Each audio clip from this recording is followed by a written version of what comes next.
en esta horita, en este tiempo que nos dan en esta Feria de Azcapotzalco, del trabajo de Horacio y de cómo visualiza la historieta como un medio de comunicación, sobre todo eso, un medio de comunicación que permite a la gente acercarse a temas que a veces por una razón u otra no se acercan en los libros.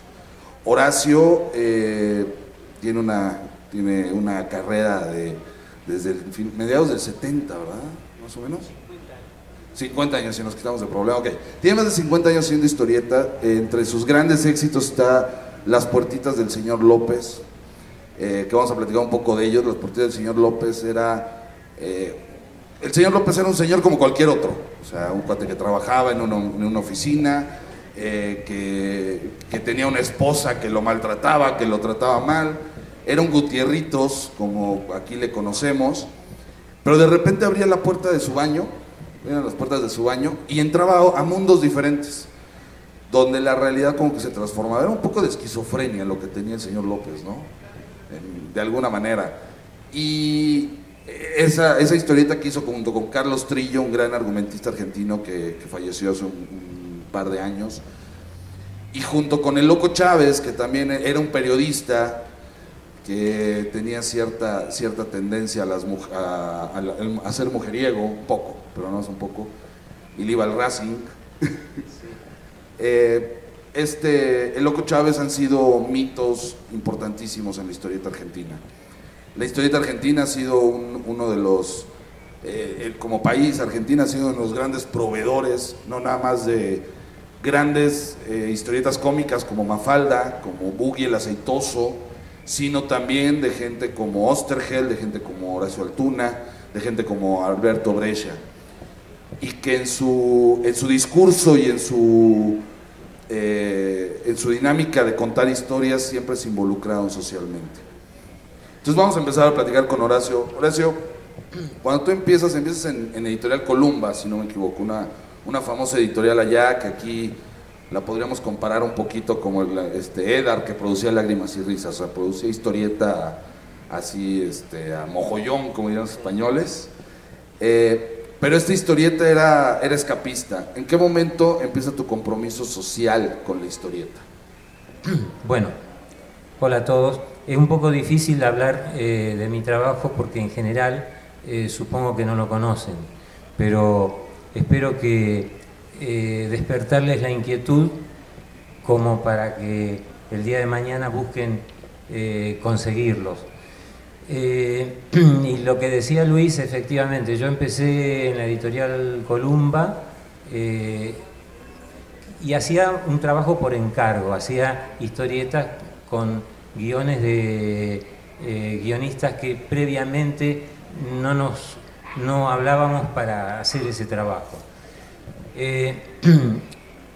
¿Qué pasa? Que yo siempre fui un tipo con ideología, siempre he pensado en que la historieta es un medio de expresión, de manera que en cuanto pude intenté llevar a cabo mi trabajo y hacer las cosas que a mí me interesaba hacer. Ayer lo comentaba en una charla previa que tuve con José Ramón, comentaba desde aquí mismo que la historieta siempre fue, durante un siglo casi, una forma narrativa destinada a un público en general infanto-juvenil, y solo en los años a fines de los 50, 60, con un gran guionista argentino que se llamaba Oesterheld, comenzó a hacerse adulto y a involucrarse en problemáticas más que afrontaban o llegaban a las preocupaciones de la gente, a la vida cotidiana y a las cuestiones sociales.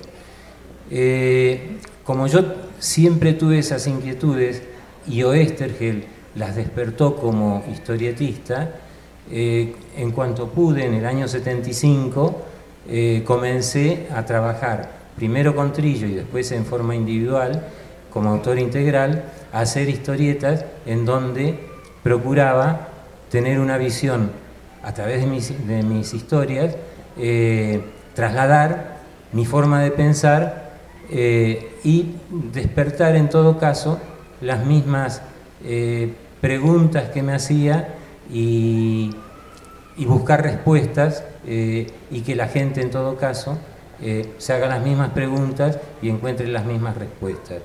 Uno cuando hace historietas es como cualquier narrador, son botellas al mar con un mensaje, y lo que uno espera es que esa botella, ese mensaje, lo tome un lector y lo asuma y en todo caso lo interprete a su manera, pero de alguna manera también establecer el vínculo entre la idea del autor y lo que recibe el lector o el espectador en el caso del cine.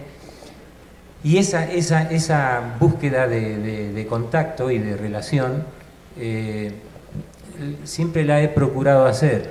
Entonces, las inquietudes sociales eran anteriores a mi trabajo como autor. Yo las tenía desde siempre.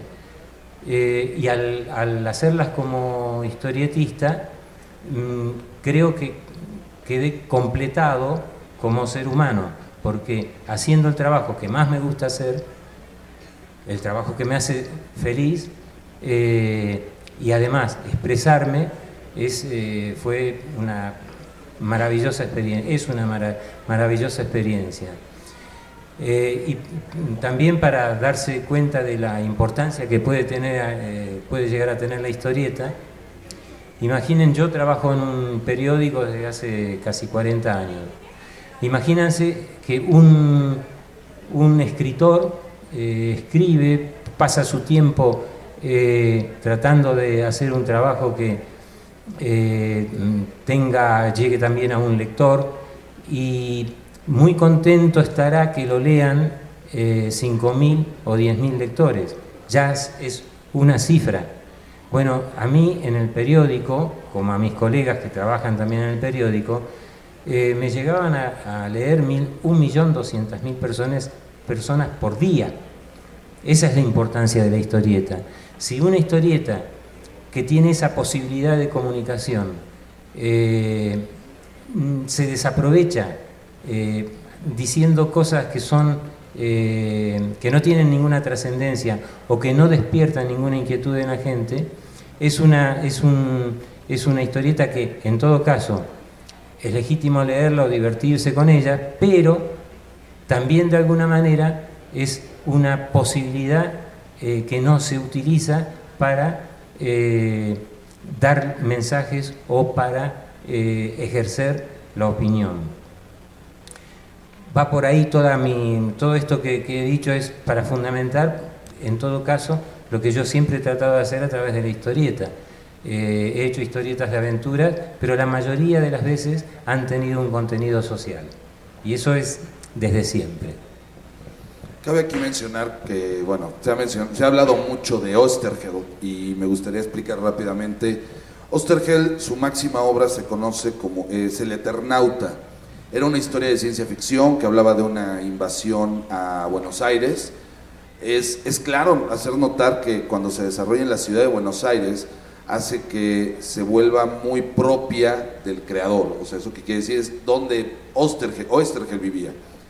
Esta historieta en su principio fue una historia de ciencia ficción de aventuras que a todo el mundo maravilló, pero que de repente alguien descubrió que tenía una carga política muy fuerte y hablaba de la dictadura y hablaba de esta gente que maneja los hilos de una sociedad y cómo la resistencia civil tiene que darse de otra manera. Este cambio, esta forma del Eternauta, Oesterheld siempre fue un argumentista muy comprometido, hizo con Brescia la biografía del Che, hizo otra serie de trabajos, entre ellos una segunda parte del Eternauta, siendo mucho más claro. A Oesterheld lo desaparecen la dictadura argentina en el 77, si no me equivoco. En el 77 lo desaparece la dictadura argentina por la fuerza. A él, a sus 4 hijas, a los esposos y se habla mucho de que hay por lo menos un nieto que anda perdido, uno o dos nietos que andan perdidos de esta historia. Alguna vez platicando con Horacio yo le decía que la diferencia entre México y Argentina es que ellos tuvieron a Oesterheld y nosotros a Yolanda Vargas Dulce.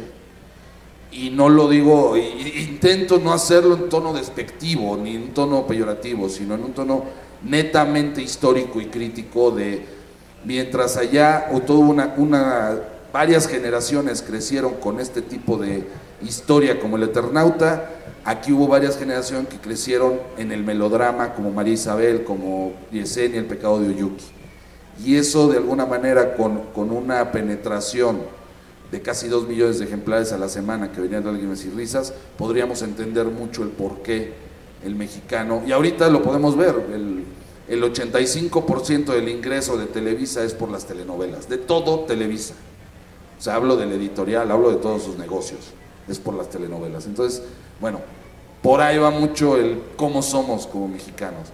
Pero ahorita, Horacio, mencionaste algo que me llama mucho la atención. Te hacías preguntas que querías contestar con tus historias. ¿Cuáles eran esas preguntas? ¿Cuáles eran esas inquietudes, por lo menos de las que te acuerdes? Las preguntas son las que imagino que se debe hacer la gente aquí también. Es por qué estamos en una sociedad que nos trata tan mal. Si no hay solución para eso, si no hay salida para las injusticias, si las preguntas van siempre relacionadas con las que yo me hacía y las que me hago, siempre están relacionadas con por qué nos pasa lo que nos pasa. Y a través de la historieta obviamente no se puede dar una respuesta a eso porque yo no pretendo cambiar nada. Yo lo único que hago es, o que pretendo, porque es una pretensión realmente, es trasladar mis propias dudas y buscar junto con mis lectores la respuesta adecuadas para esas dudas que tengo. Las preguntas siempre son esas, ¿dónde está la libertad? ¿Dónde está la democracia? ¿Por qué me censuran? ¿Cuáles son las razones por las cuales hay tantas injusticias? ¿Por qué hay un poder que se ejerce de manera tan brutal sobre la gente? ¿Por qué los grandes medios desinforman? ¿Por qué ahora, por suerte, a través de medios alternativos, de las redes sociales, ahora sí podemos enterarnos de las cosas que no nos cuentan a través de los grandes medios? ¿Por qué estamos en estas situaciones y de las cuales es muy difícil salir? Y en todo caso, ¿dónde está la salida? ¿Cómo es la salida? ¿A través de quién? ¿Cómo? Bueno, todas esas eran las preguntas y son las que me sigo haciendo. No las he encontrado. Bueno, tengo algunas respuestas, pero que son también, como decía Oesterheld hacía historietas en donde no había héroes. Él no creía en el héroe individual, yo tampoco creo en el héroe individual, yo no creo en los superhéroes tampoco. Yo siempre pienso que hay gente que tiene actitudes heroicas, que pueden llegar a ser muy generosos en alguna acción.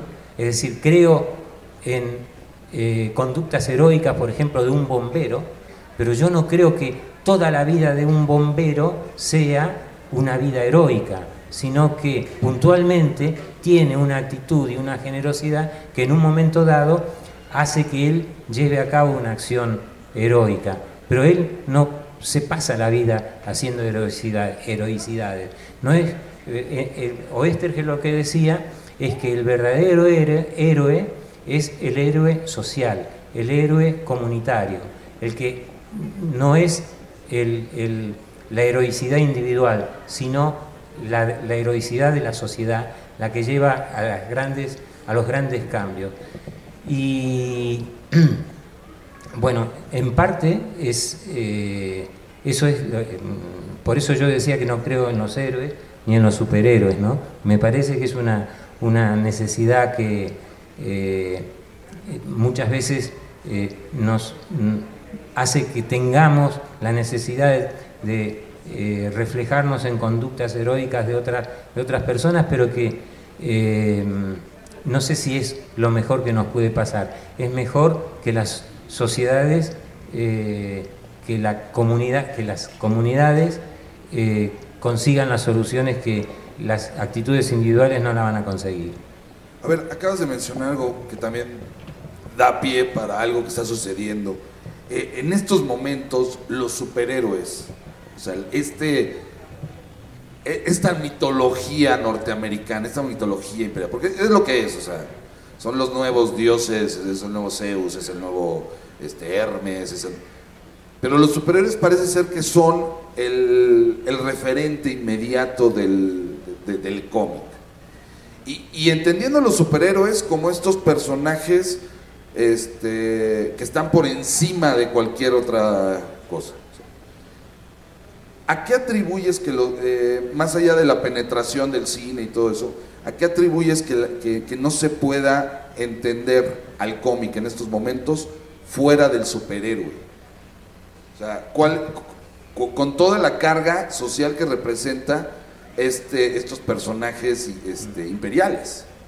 Sí, yo en principio no soy un lector de superhéroes, pero tampoco soy un lector de novela histórica, es decir, yo no lo juzgo en forma muy, bueno, no me interesa como argumento la historia de un superhéroe, pero me parece legítimo que tenga sus lectores y todo, pero también una de las preguntas que me hago es por qué para hacer la justicia es necesario tener poderes sobrenaturales, como tienen que tener los superhéroes para hacer justicia.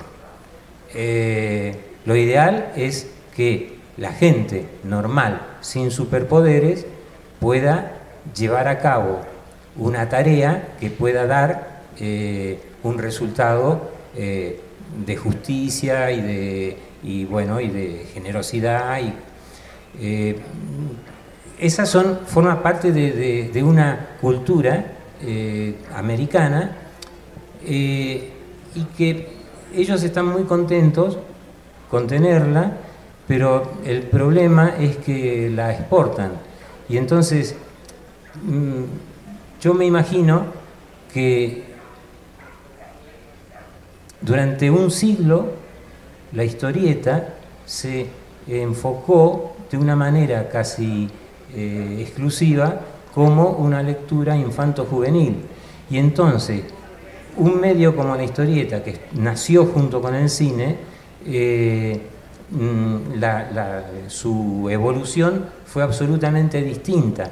Y en eso, en parte, la culpa, siempre son compartidas, pero en parte es por la impresionante forma de divulgación y de difusión que tuvo la historieta de superhéroes a partir de la distribución y venta que ha hecho Estados Unidos. Es decir, ha exportado a nuestra cultura una mitología que poco tenemos, que no sé si me parece bien que guste a la gente, pero tendríamos que abordar las otras posibilidades que da la forma narrativa que tiene la historieta, no solo el mundo de los superhéroes. Últimamente, de unos 20 años de esta parte, se están abordando con historietas que todavía no tienen esa difusión formidable que tienen los superhéroes, pero a través de la novela gráfica se están abordando temáticas que son más adultas y que acompañan el crecimiento intelectual de los lectores. Es decir, me parece bien que se lea cuando son pequeños historietas que tengan un destino infantil y que cuando tienen 12 o 15 años lean Spider-Man. Y el tema es que con el correr del tiempo el lector pueda encontrar dentro de la historieta lecturas que acompañen su crecimiento intelectual, su desarrollo intelectual y su y que la historieta acerque las temáticas que lo inquietan o que le preocupan y que forman parte de su vida cotidiana. Eso es lo que no ha hecho Estados Unidos. Estados Unidos, en ese sentido, ha hecho una especie de mitología que es muy abarcativa, pero que es irreal en principio. Esta irrealidad también se da en la forma industrial en que se desarrolló. Durante un siglo casi ha hecho una historieta dirigido a adolescentes varones. Dejó de tener en cuenta a la mitad de la población. El 80, el 90% de las historietas que se hicieron en Estados Unidos en este último siglo ha sido dedicada a los chicos, a los varones, no a las chicas. Recién con el manga y con la historieta japonesa empieza a incorporar a la lectura de historietas a las chicas, a las mujeres. Bueno, eso forma parte de las incongruencias de un mercado y de una historieta que ha teñido absolutamente toda la industria en todo el mundo. Y es hora que nos acudamos por lo menos, o que lo cuestionemos, esa manera de desarrollar temáticas. Pensemos que con la historieta se puede abordar cualquier temática, no solo la de aventuras, no solo la de las bélicas o de policiales, sino la de vida cotidiana, la de las cosas que nos suceden día a día, el costumbrismo. A través del costumbrismo se pueden hacer historias en donde el segundo plano sea la vida real de la gente. Modestamente eso es lo que he intentado hacer en casi toda mi obra. Que bueno, tú tienes una anécdota muy linda de cuando tu personaje, el Loco Chávez, que le iba al Racing, y que cuando te ibas a ir a España o el Loco se iba a ir no sé a dónde, en el estadio de fútbol empezaron a cantar que el Loco no se va. O sea, toda la gente empezó a decir, no se va, no se va, el Loco no se va. Ahí tienes un impacto social muy fuerte de tu personaje. ¿A qué se lo atribuyes? ¿A su texto? ¿A su relación con el fútbol? ¿A qué le atribuyes? Porque lograr que un estadio de fútbol hable de un personaje no es cosa... no se da todos los días. Bueno, tuvimos la suerte con Trillo de conectar con la gente. Entonces el personaje, el Loco Chávez, que lo hicimos, comenzó a salir en el año 75 y lo llamamos Hugo Chávez. Después el comandante Chávez fue y es lo que es, pero en aquel entonces no imaginábamos esa casualidad. De cualquier manera, nuestro Loco Chávez era un personaje que de alguna manera también conectaba con la gente. Y cuando decidimos que no iba a salir más porque por razones personales, bueno, yo ya vivía en España desde hacía 6-7 años, cuando decidimos dejar de hacerlo, lo fuimos anunciando, y como el personaje que dibujaba lo había hecho del mismo club del que soy hincha, que es el Racing de Avellaneda, y en ese momento a Racing le iba más o menos bien, cosa que es casualidad, porque habitualmente no le va bien, salvo este año que somos campeones. La gente reaccionó diciendo que el Loco no se iba porque a Racing le iba bien, ¿no? Entonces esa conexión fue de las cosas más satisfactorias, que más orgullo, no es orgullo, sino que no es orgullo, porque el orgullo tiene que ver con la vanidad, y todos los argentinos, como todos ustedes saben, somos muy vanidosos. pero esto iba a sentimientos más nobles, digamos, ¿no es cierto? Es a saber de que había miles de personas en ese momento que leían y sabían de un producto que era de nuestra imaginación y que habíamos conectado y que pensaban de la misma manera que nosotros. Eso es lo ideal que le puede pasar a cualquier autor, es lo que yo hablaba de los mensajes en la botella.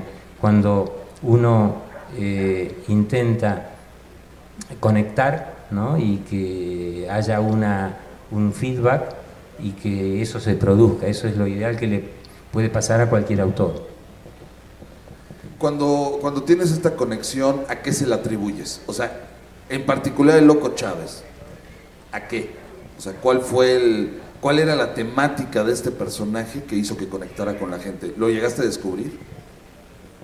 Bueno, es lo que hablaba recién. Yo creo que la razón para que se pueda, para que haya una conexión es que el personaje no mienta, que el personaje sea real, que tenga una carnadura.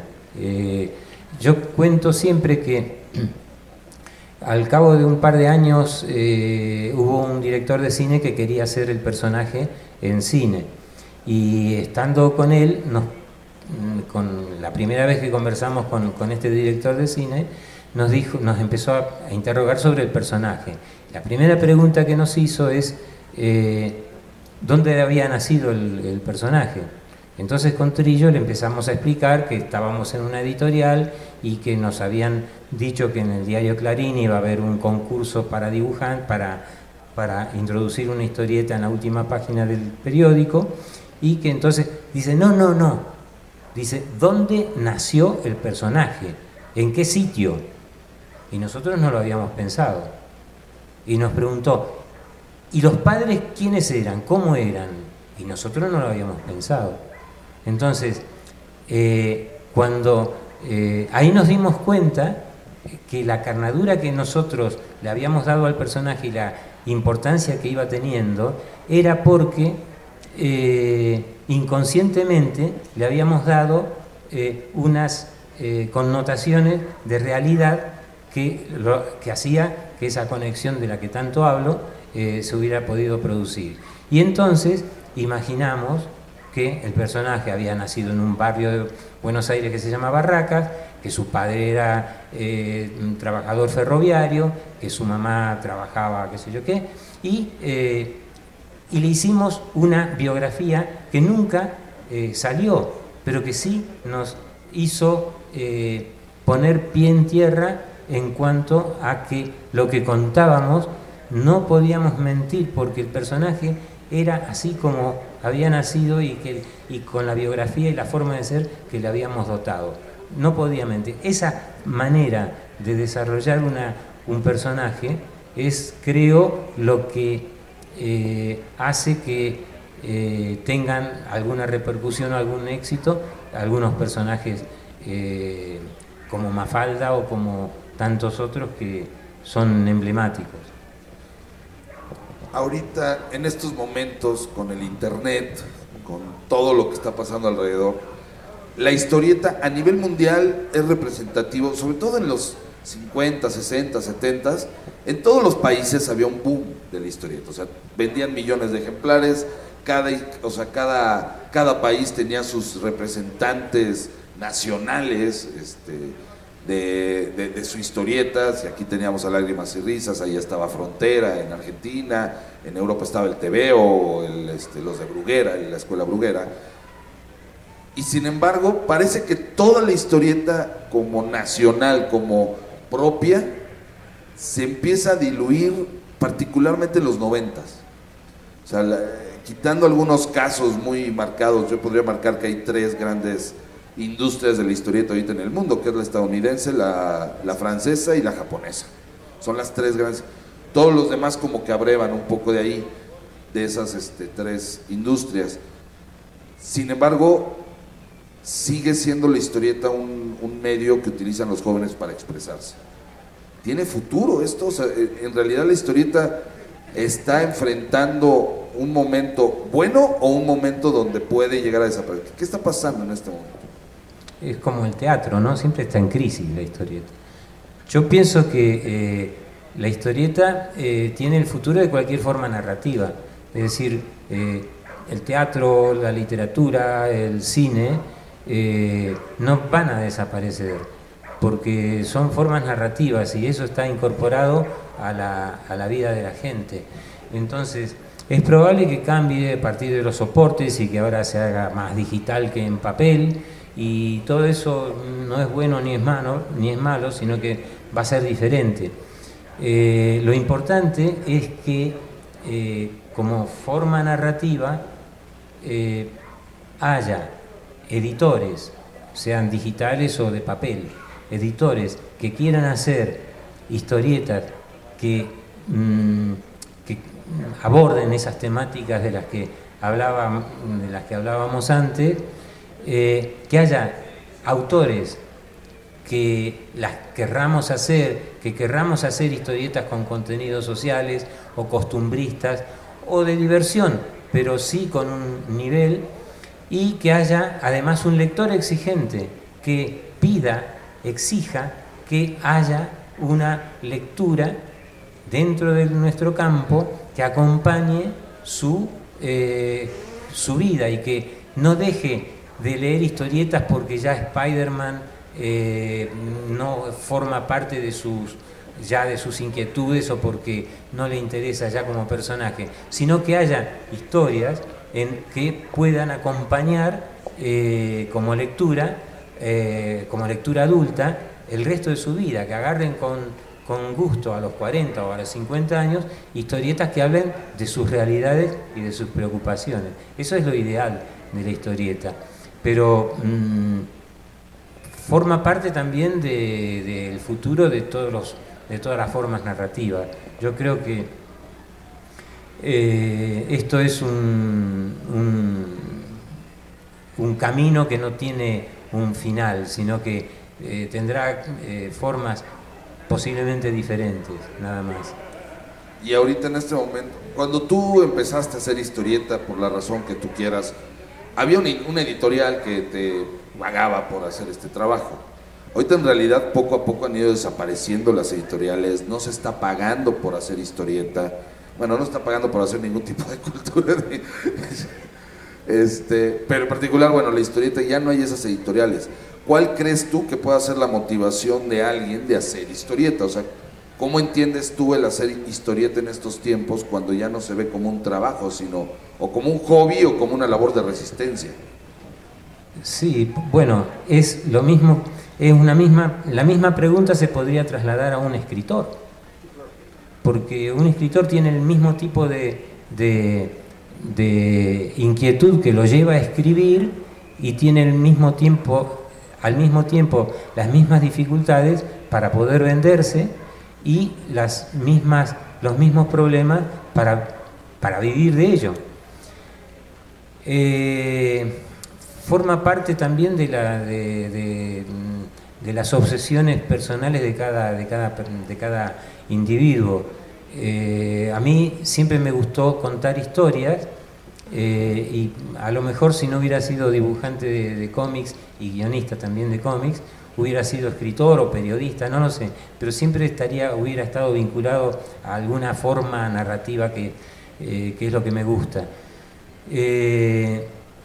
Pero a mí me parece que un historietista es historietista porque fundamentalmente tiene ganas de ejercer las cosas que le gusta hacer, es decir, dibujar y contar historias, como un escritor tiene la obsesión o el deseo interior de sacarse sus fantasmas o de contar historias que les dan vueltas en la cabeza y que tiene que sacarlas. Me parece que la forma de enfrentar la vocación es la misma. Tú tienes una obra que se llama Ficcionario, que a mí en lo personal me gusta mucho, es de las pocas cosas que se podría decir de ciencia ficción que hiciste. Ahí hablabas creo que hasta de un celular, o sea, se hablaba no, de un iPad, de una tableta, ¿no? O sea, lo mencionaste y lo hiciste en los 80s, ahí se vio una tableta. El autor ahorita, o sea, cuando tiene una idea, ¿cuál es el camino que sigue para plasmarla correctamente en historieta? Tomando en cuenta que, en mi opinión, la historieta es el arte gráfico más complejo que existe, porque reúne lo de todos los demás, o sea, inclusive de la animación, o sea, quien hace bien historieta puede hacer animación coherentemente. O sea, ¿cómo decides, pensando en Ficcionario o en Chances o en todas estas historias que tú has hecho, cómo se cuenta una historia de manera coherente? ¿Cómo se cuenta una historia y en historieta? Y esa es una pregunta que es muy difícil de contestar, porque cada persona, cada autor tiene su manera, y en el caso mío es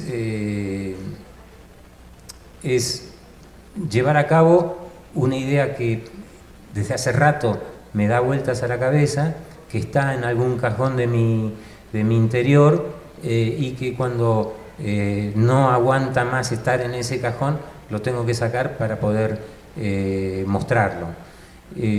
Hay una especie de necesidad interior de llevarlo a cabo, pero eso es lo que digo que le pasa a un escritor, o le pasa a un director de cine, o a quien sea que tenga la necesidad de contar una historia. Forma parte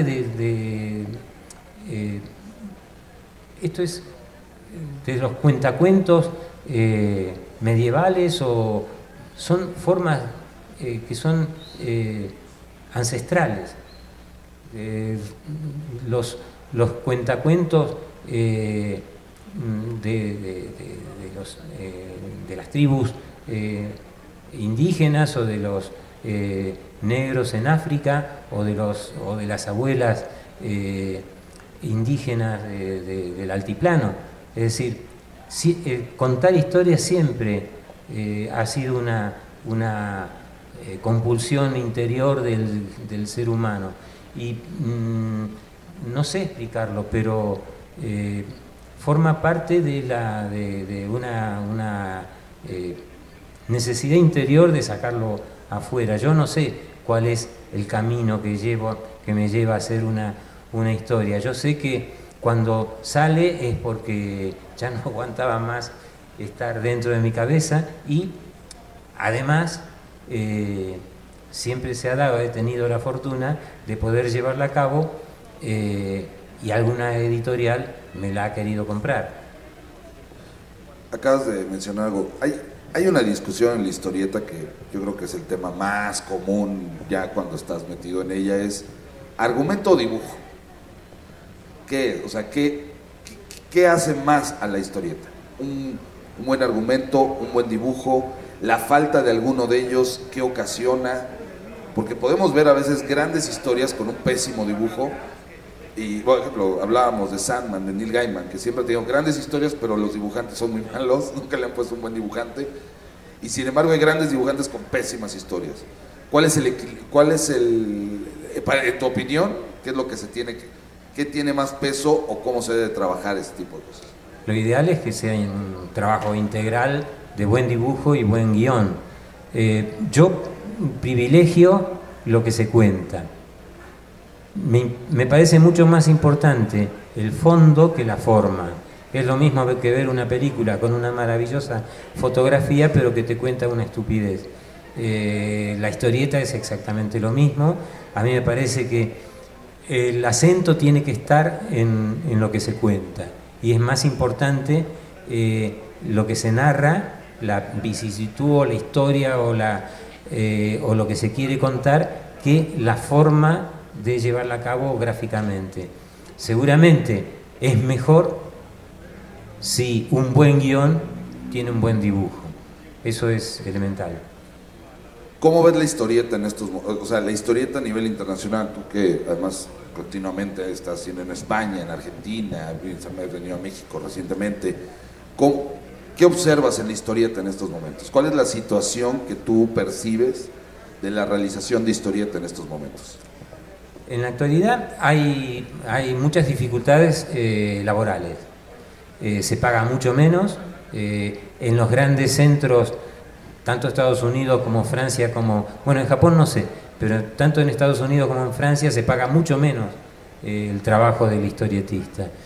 De cualquier manera, forma parte también de lo que hemos estado hablando antes, ¿no? Forma parte de la crisis general de la cultura, ¿no? Que es necesaria el trabajo de los autores y la exigencia de los lectores para que esto siga existiendo y con alguna vitalidad.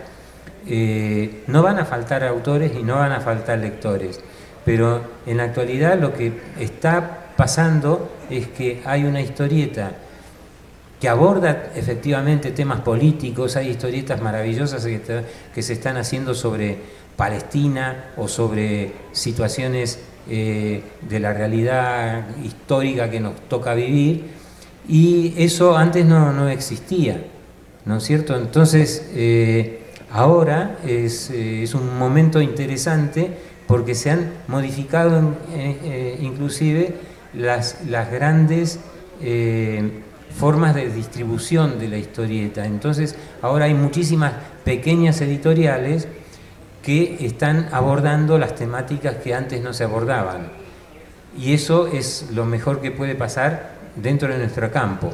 Lo peor es que pagan muy poquito.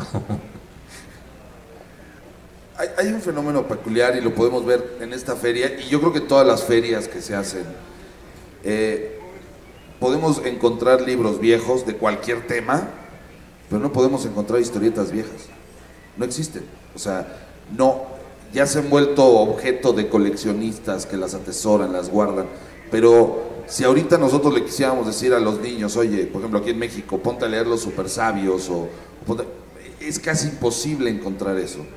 ¿A qué se debió esta pérdida, esta desaparición cultural? Porque también me parece que hay una cuestión ahí muy importante. No es accesible esa gran historieta. Pasaba también, por ejemplo, bueno, en el caso del Eternauta hay varias ediciones.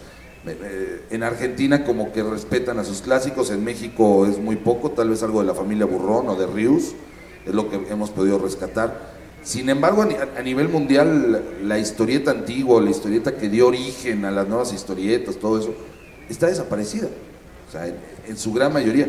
Podríamos decir que tal vez algunas, como Francia, las grandes industrias recuperan eso, pero las industrias que no son esas grandes no la recuperan. ¿Qué pasa en ese aspecto con la historieta? Yo creo que la explicación tiene que darse en que la historieta nunca ha formado parte de la cultura oficial, digamos, ¿no? Es decir, no está entre las grandes artes como el cine, que es una gran industria, o la pintura o la escultura, que forma parte del arte con mayúscula. La historieta, por su nacimiento y por su forma de divulgación, ha sido un arte menor, nunca ha formado parte de la cultura oficial. Entonces nunca se ha cuidado el acervo cultural, y siendo una cultura popular importantísima, jamás se le ha dado la importancia como género relacionado íntimamente con la cultura popular. Entonces ese es el problema por el cual va desapareciendo todo ese bagaje impresionante de grandes autores, de grandes dibujantes, de grandes guionistas, y que nadie los ha cuidado y que van desapareciendo efectivamente. ¿Por qué crees que la historieta nunca ha sido aceptada como parte de la cultura oficial?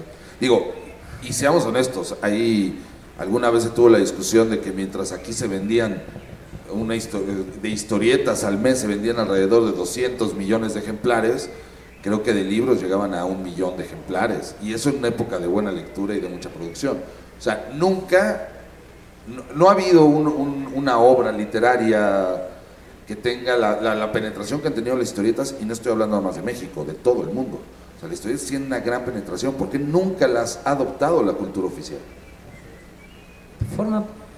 la verdad que tampoco entiendo demasiado la razón, pero debe tener que ver con lo que hablaba antes. El cine nació junto con la historieta y durante todo el siglo en que hemos convivido con el mundo del cine, dentro del cine se abordaron todas las temáticas y hubo un cine político, hubo un cine que acompañó todas las corrientes filosóficas del siglo, es decir, hubo un cine surrealista, hubo un cine existencialista, hubo un cine político, soviético, estuvo la nueva ola francesa y hubo un cine relacionado con la vida cotidiana en Estados Unidos, sobre todo relacionado con el mundo de la novela negra entonces todo eso ha sido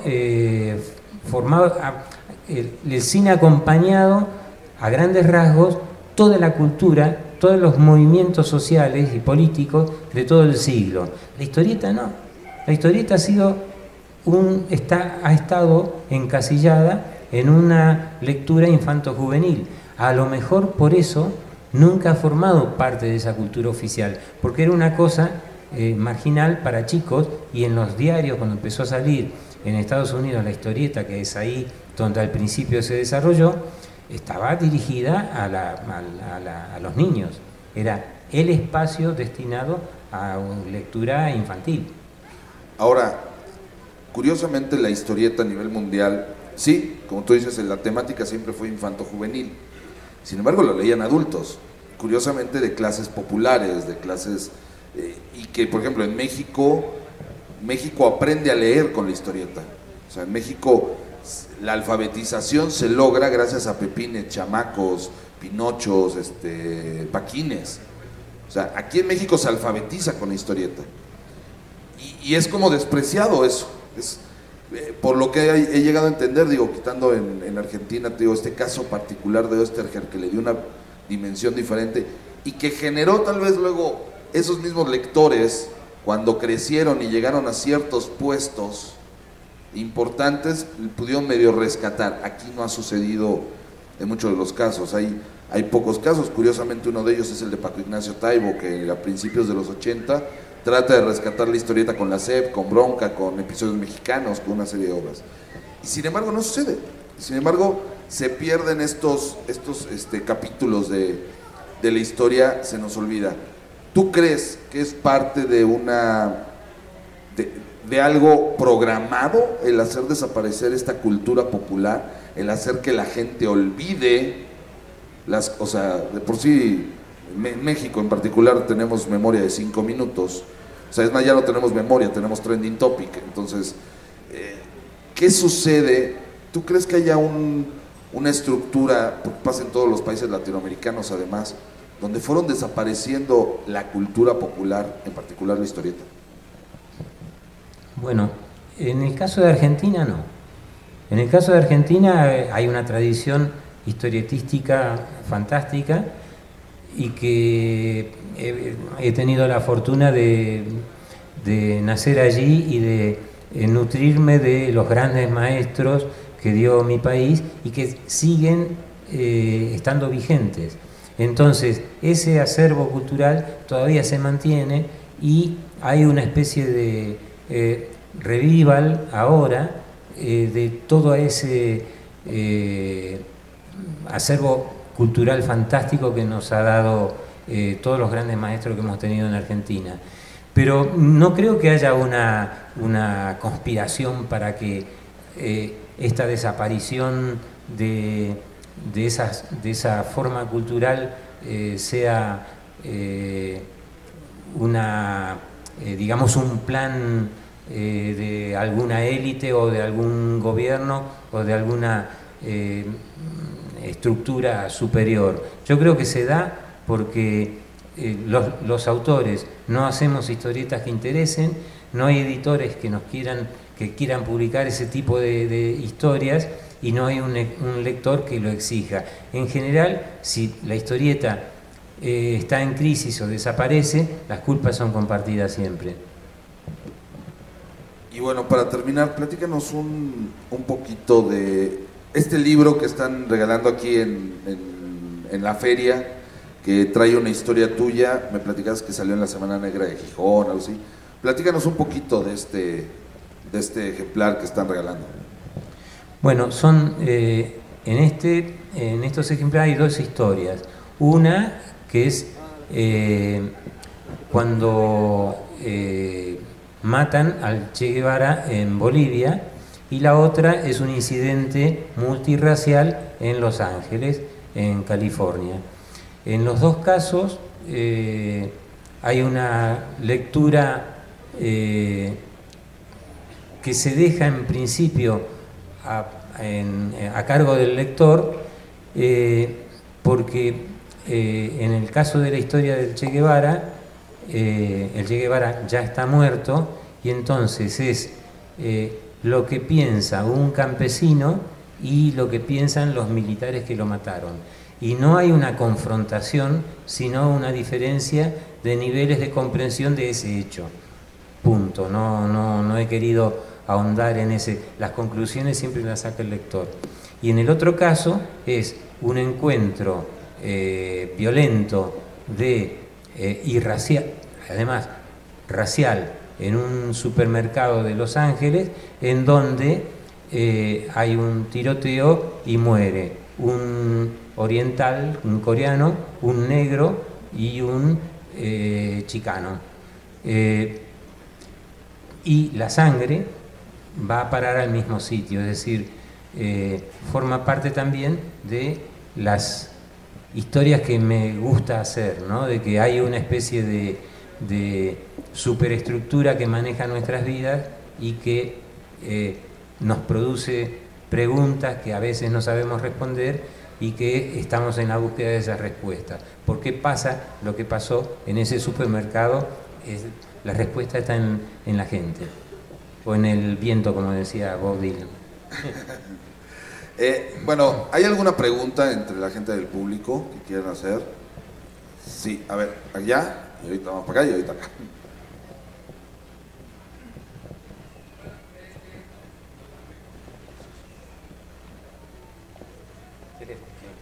A ver, ahí va el micrófono.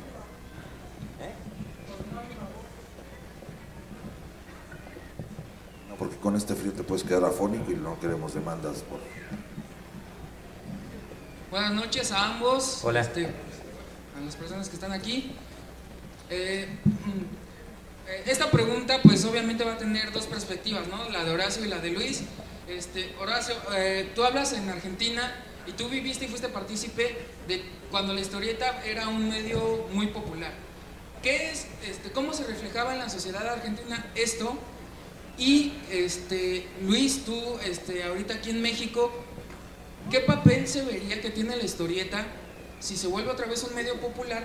¿Qué papel tendría la historieta de ficción? Puesto que incluso si hablamos de novela, si no es Gramsci o si no es Adam Smith, muchas veces a la novela de ficción se le relega, ¿no? Entonces a la historieta pues es le toca todavía una relegación un poquito más fuerte. ¿Cuál sería su papel social actualmente si se vuelve un medio popular? ¿Y cómo es que, qué es lo que era diferente en la sociedad argentina cuando la historieta era un medio más popular? Esa sería mi pregunta. En Argentina, lo más evidente era que había revistas como Hora Cero o Patorucito o unas cuantas más que llegaban a vender 300.000 ejemplares. Había toda la editorial Columba, vendía 100.000 ejemplares, 4 títulos quincenales, cada uno vendían 100.000 ejemplares. Es decir, era una lectura profundamente divulgada y que ocupaba un gran espacio dentro de las lecturas. Hay que ver también que eran épocas en que la televisión recién nacía o no tenía el poderío que tiene en la actualidad, y lo que más se notaba en aquel entonces es que los dibujantes podíamos vivir un poco mejor porque nos pagaban y había fuentes de trabajo, y en general era gratificante encontrar que teníamos muchos lectores. Eso es, desde un punto de vista como sociedad, los ejemplos más importantes que ha dado Argentina han sido Oesterheld, Mafalda o Fontana Rosa con Buggy, el Inodoro Pereira y otras historias, en donde eran historias profundamente populares y estaban en la conversación diaria. Entonces, eso era un rasgo importante desde el punto de vista de nuestro medio en la sociedad. Y respecto a México, es muy complejo. México es un país donde desafortunadamente la historieta se dividió entre infantilizados y jodidos. Yo tengo un libro, es La increíble y triste historia de la cándida historieta y la industria desalmada, donde hablo de ese tipo de temas. Cuando tú me hablas de la historieta de ficción con una carga social, pues primero habría que descubrirla en la historieta mexicana. No es fácil, tal vez hasta que llega Rius. Y antes de él, bueno, tenías por ahí a los primeros caricaturistas, a Audifred, a Hugo Tillman con Mamerto y sus conocencias, que hablaban todo de este rollo postrevolucionario. Es muy complicado porque, por ejemplo, la historieta por antonomasia no es de ficción. Se llama La familia Burrón, se llama Memín Pinguín, se llama Los supermachos de Rius, se llama Chanoc. Toda esa historieta o de aventuras o con cierto grado escapista. Y en México se dividía en dos clases: la clase media, que leía Novaro, que leía todo lo que publicaba Editorial Novaro, que era todo lo que ya venía deslactosado desde Estados Unidos, y la clase popular, que era el que leía Lágrimas y Risas, y leía El Payo, y leía todo eso, y que se veían mal en las casas de clase media. De hecho, hay un fenómeno muy peculiar en México que se llaman las peluquerías. O sea, mucha de la gente que conoció la historieta mexicana de clase media era en las peluquerías. Era cuando te acercabas al Payo o conocías la familia Burrón. O sea, sí hay una cuestión de que la historieta en particular, como tal, fue muy controlada. Hay un hecho que marcó a la historieta en nuestro país, y fue que en 1952 se hace una muy fuerte campaña por parte de grupos de derecha y grupos religiosos en contra de la historieta. En realidad esto es lo que origina, perdón, 1943, disculpen. Esto es lo que origina la creación de la Comisión Calificadora de Revistas. Pero origina uno de los grandes daños a la cultura popular en México, que es que se retiró de todas las bibliotecas y centros de estudio las historietas mexicanas. La derecha consiguió que ninguna biblioteca se guardaran historietas. O sea, eso fue uno de los grandes daños que tuvimos en esa época nosotros. Y que los editores se alinearan, hubiera una línea muy marcada que debían de seguir en sus contenidos. La Comisión Calificadora de Revistas empieza a funcionar hasta 1952, por eso era la confusión, pero bueno, platico mucho de esto aquí cuando hablo de la comisión, cuando hablo de la Unión de Voceadores, cómo era un sistema de control. Y la historieta mexicana se desarrolla en un sistema paternalista, que era el priismo. Y en ese sistema, cuando el mismo PRI, cuando llega Salinas y lo hace explotar, lo hace desaparecer todo ese sistema del acuerdo social, del trato, la historieta no encuentra su lugar y ya no sabe cómo. Los editores estaban tan acostumbrados a funcionar en base a las líneas establecidas gubernamentales que no saben cómo desarrollar nueva historieta. Entonces es un poco complejo, trato, te digo, de comentarlo aquí, es un poco complejo, es un poco largo, pero sí existe toda una tradición de control, se podría decir, de agachamiento, por darle una palabra, de los editores. Entonces es muy complicado que haya una ficción social. Tal vez el último gran ejemplo se llama Operación Bolívar de Edgar Clement. Los perros salvajes también, un poquito lo que hace Ricardo Peláez, que intentaron hacer con El Gallito. Pero ya son esfuerzos marginales, esfuerzos de la contracultura mexicana, que con el paso del tiempo se han vuelto objetos de culto, pero todavía no ha sido conocido por la gran población, por el público en general. No sé si queda contestada tu pregunta. Por aquí había otra, por acá. Sí. Buenas noches, una felicitación a ambos y una súplica. Jamás se jubilen y jamás dejen de escribir la historieta. Muchísimas gracias. Eso, ten la plena seguridad. Me van a sacar del tablero con la fuerza pública a mí, ¿eh? Sí, uno no se jubila cuando hace esto, ¿no? Es imposible, porque uno de los ejemplos, Sixto Valencia, el creador de Memín Pinguín, a sus 80 años, la última vez que platiqué con él ya me estaba diciendo, oye, ¿y si hacemos esto y esta historia y dibujamos esto? Mira, tú lo escribes. No se quedan quietos, o sea, nunca se van a quedar quietos, porque esto es una cuestión creativa, no una labor de oficina, se puede decir. Además, tanto Sixto, que tiene 80 y pico, o yo que tengo 73, hoy escuché una cosa que era muy interesante, que decía, no somos viejos, tenemos juventud acumulada. Entonces,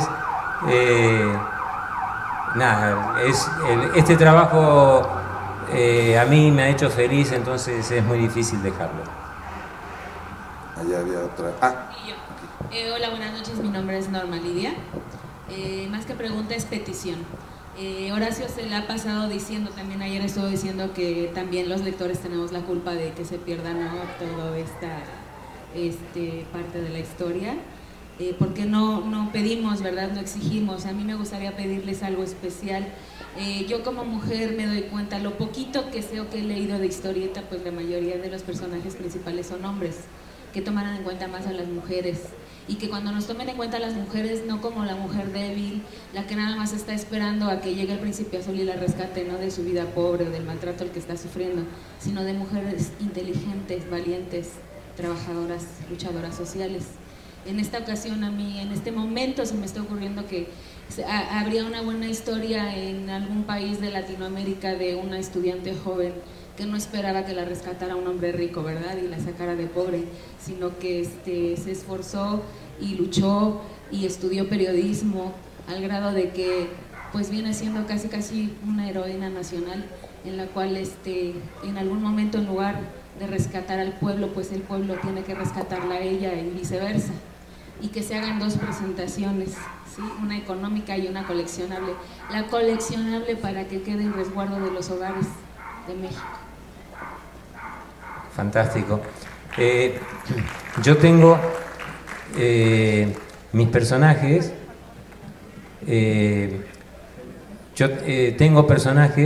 mis personajes mujeres siempre han sido bastante más lúcidos e inteligentes que sus parejas masculinas.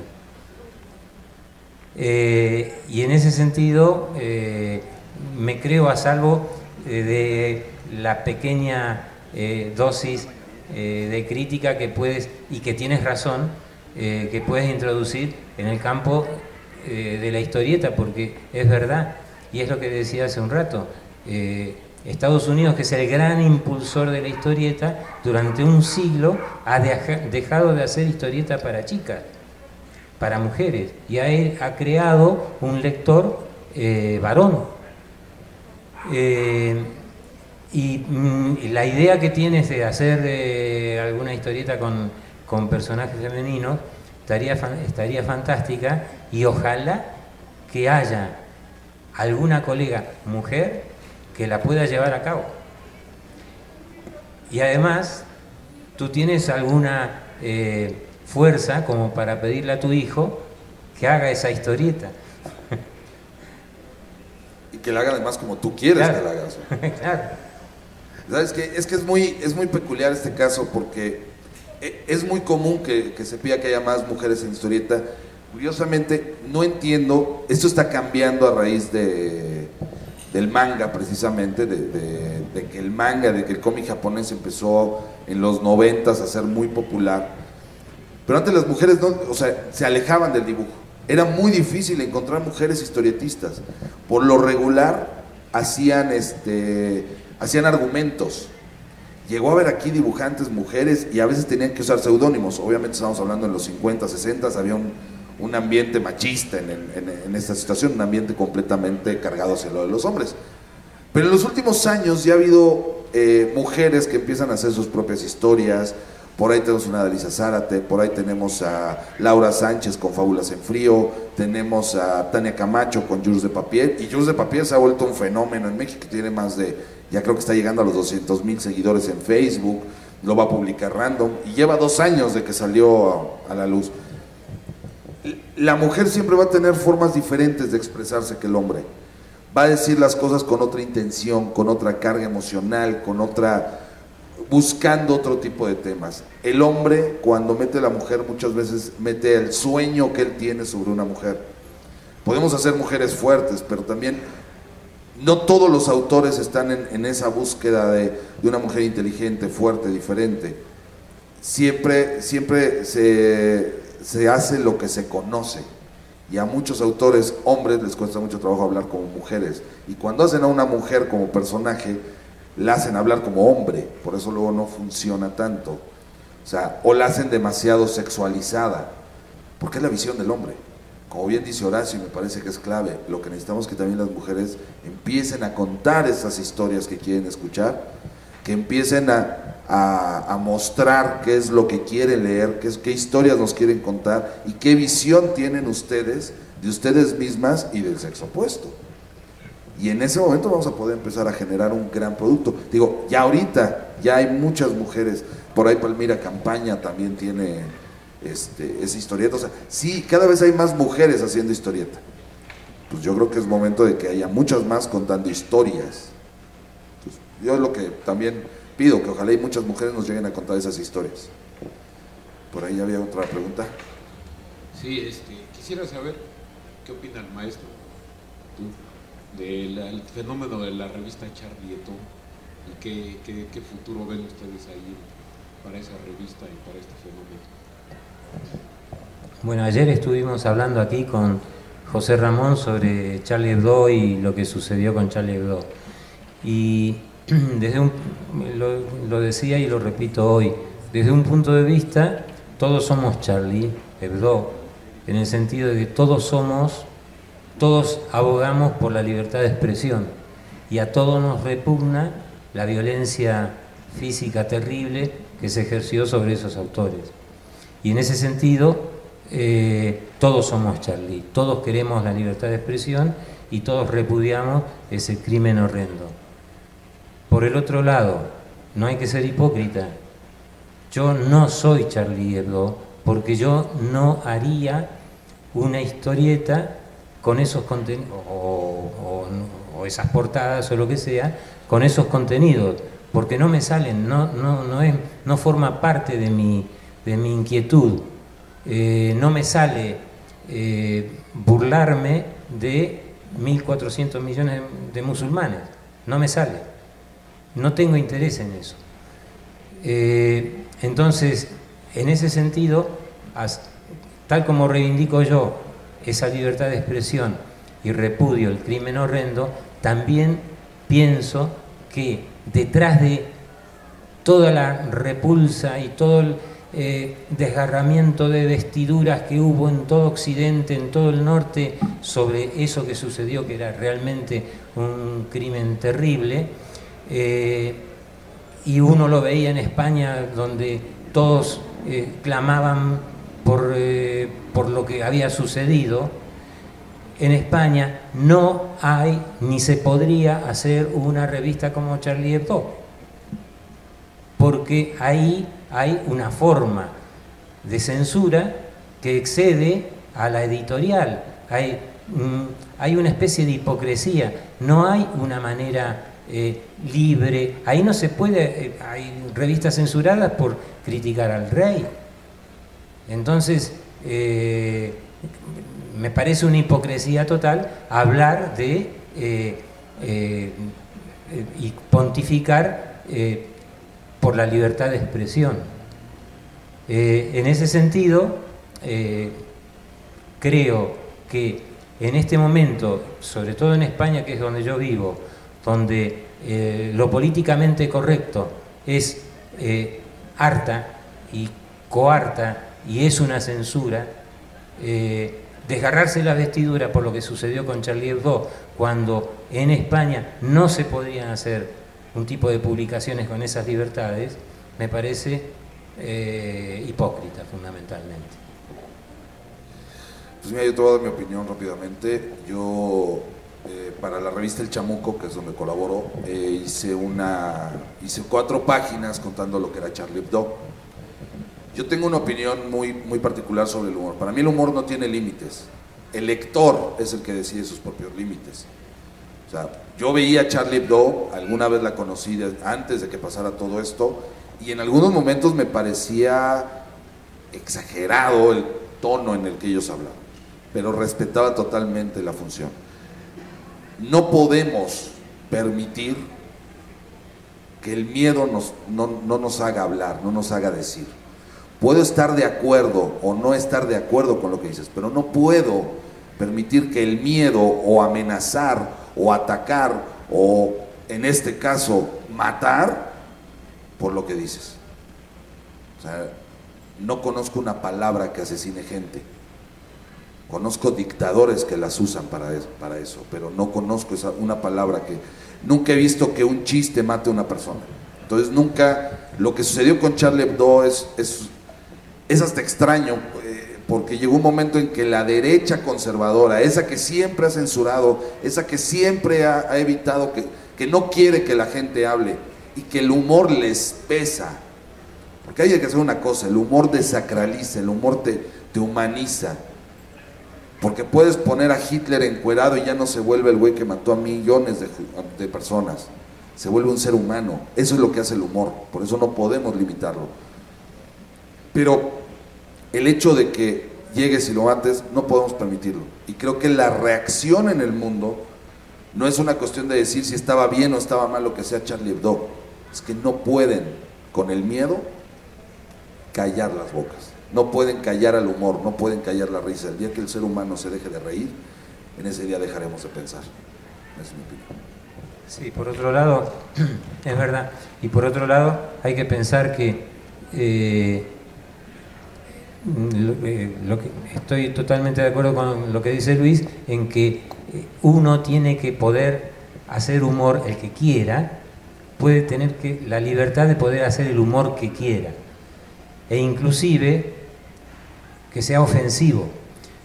Yo no haría chistes sobre desaparecidos, o sobre enfermedades terminales, o sobre el holocausto, pero yo pienso que si hay alguien que quiere hacer ese humor que para mí es deleznable, yo le lucharía por la libertad de que él la pueda ejercer, y no la compraría y me parecería un tipo deleznable, como digo. Pero el tema, la contrapartida sería poner límite a la libertad de expresión o al humor. ¿Quién lo pondría? ¿Desde dónde? ¿Por qué? ¿Para qué? Y es ahí donde entra la censura. Entonces, es mejor tener la libertad de poder hacer lo que uno quiera a que alguien tenga que decirte, hasta aquí llegaste. Y bueno, con eso terminamos. Le quiero agradecer a Horacio por esta plática. No sé, ahorita que Marina nos diga, creo que van a regalar estos libros para que se los firme Horacio. Aprovechen, no es que lo tengamos muy seguido en México. Quiero agradecerle a todos por estar aquí, y bueno, si están interesados, la verdad traje nada más 2 o 3 libros de estos de la historieta, por si a alguien le interesa. Tiene un costo de 220 pesos. Digo, nada más traje unos cuantos, porque pues, andar cargando también es luego complicado, pero bueno, si están aquí también los van a poder comprar. Gracias.